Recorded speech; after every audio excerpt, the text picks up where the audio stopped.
তো রিসেন্টলি একটা মেয়ে তার একটা জামা পরা ছবিকে এআইতে দিয়ে বলা হয় এই ছবিটাকে শাড়ি পরিয়ে দিতে। সেখানে দেখা যায় মেয়েটার বাঁ হাতে মনে হয় একটা কালো তিল ছিল। তো জামা পরা ছবিটায় কিন্তু তিলটা দেখা যাচ্ছিল না। পরে যখন এআই যখন ছবিটাকে বানিয়ে দেয় তখন কিন্তু তিলটা কিন্তু দেখা যাচ্ছে। এবার প্রশ্নটা আসলো সবার কাছে স্বাভাবিকভাবেই যে এই তিলটা তাহলে গুগল পেলো কোথা থেকে?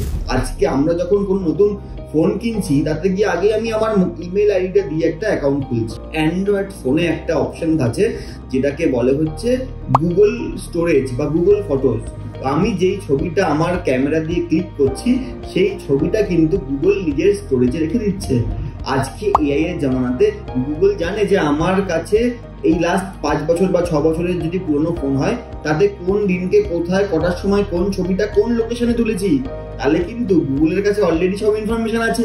তো আমার কোন হাতে কাটা, কোন হাতে দাগ, কোন হাতে বার্থমার্ক সেটাও গুগলের কাছে আছে। তো আজকে আপনারা অবাক হচ্ছেন যে কি করে এআই দিয়ে যখন আমার গুগল ছবিটাকে যখন জেমিনির থ্রু দিয়ে আমাকে দিচ্ছে সেখানে বার্থমার্কটা কি করে গুগল জানতে পারলো। তাহলে এখন আপনাদেরকে সচেতন হতে হবে। সচেতনতাই কিন্তু আপনাদের চোখ খুলবে যে আপনারা যখন আপনাদের কোনো ছবি তুলছেন বা আপনারা কোনো ক্লাউড স্টোর যেটা গুগলে ইউজ করছেন বা গুগলে যে আপনি গুগল ফটোস সেখানে যে আপনার ছবিগুলো স্টোর হচ্ছে সেখানে কিন্তু অ্যাক্সেস কিন্তু গুগলকে আর দেওয়া যাবে না। এখন কিন্তু প্রাইভেসি কিন্তু একটা বড় সমস্যা।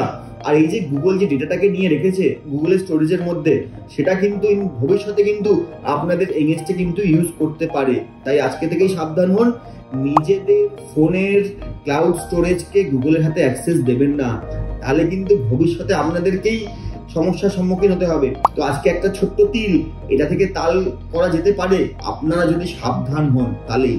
না হলে কিন্তু আপনাদের কিন্তু কেউ বোঝাতে পারবে না যে কি করে আজকে গুগল জানতে পারলো যে বাঁ হাতে আমার শাড়ির মধ্যে তিল রয়েছে। যাই হোক, পরের ভিডিও দেখা হবে। ভালো থাকবে। যদি ভিডিওটা ভালো লাগে থাকে আপনারা একটা লাইক করে চ্যানেলটা সাবস্ক্রাইব করবেন। Thank you.